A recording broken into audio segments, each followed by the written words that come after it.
பாண்டி நாட்டை சமண இருளிலிருந்து மீட்டெடுக்க மங்கையர்க்கரசியார் மற்றும் குலச்சிறையாரின் வேண்டுதலை ஏற்று ஞானசம்பந்த பெருமான் மதுரைக்கு எழுந்தருளி ஒரு மடத்துல தங்கியிருக்கார். அவரை எப்படியாவது மதுரையை விட்டு விரட்டணும்னு சமணர்கள் என்னென்னவோ வித்தையெல்லாம் பண்ணி பார்க்கறாங்க. அது முடியாம கடைசியில அவர் தங்கியிருந்த மடத்துக்கு தீ வைக்க முடிவு செய்து கூன் பாண்டியன்ட்ட போய் சொல்ல, அவரும் சரி அதுதான் வழின்னா உடனே செய்யுங்கன்னு சொன்னாராம்.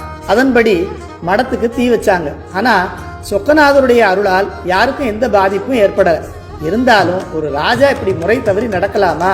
அதற்கான பயனாகவும் அவரை திருத்தி நல்வழிப்படுத்தி நின்ற சீர் நெடுமாறனாக்கவும் சம்பந்த பெருமான் அந்த தீயை பையவே சென்று பாண்டியர்க்காகவேன்னு ஆணையிட, அது தீராத தாங்க முடியாத காய்ச்சலா போய் கூன் பாண்டியனை வருத்திய செய்தியை இன்னா செய்யாமை அதிகாரத்தில் பிறர்க்கின்னா முற்பகல் செய்யின் தமக்கின்னா பிற்பகல் தாமே வருங்கிற குரல்ல வச்சு விளக்கி, நாம ஒருத்தருக்கு ஒரு தீங்கு செஞ்சோம்னா அது நமக்கே கண்டிப்பா திரும்ப வருங்கிறத வலியுறுத்தி, பிள்ளையார் வைப்பினில் தீப்பெய்வித்த மீனவந்தி துள்ளு வெப்பு நோயுளந்தான் சோமேசா எள்ளி பிறர்க்கின்னா முற்பகல் செய்யின் தமக்கின்னா பிற்பகல் தாமே வரும்னு சோமேஸ்வர் முதுமொழி வெண்பால திருவாவடுதுறை ஆதீன குலதெய்வம் மாதவ சிவஞான சுவாமிகள் நமக்கு அருளி செய்கிறார்.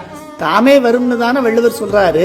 இங்க ஞானசம்பந்தர் ஆணை வழி வரும்னு சொல்றீங்களேன்னா வினை ஜடம், அது தாமாக அது செய்தவரை போய் சேராது. சிவபெருமானின் ஆணை வழிதான் போகும். இங்க ஞானப்பால் உண்டு. சிவோகம் பாவனையில் சிவமாகவே இருக்கும் ஞானசம்பந்த பெருமானுடைய ஆணையால் வந்தது. அதனால நாம யாருக்கும் எந்த தீங்கும் செய்ய இல்லை, அதை பற்றி பேசவோ நினைக்கவோ கூடாது. அப்படி செஞ்சா அது கண்டிப்பா நமக்கு திரும்ப வரும் என்பதை அறிவுறுத்துகிறார்.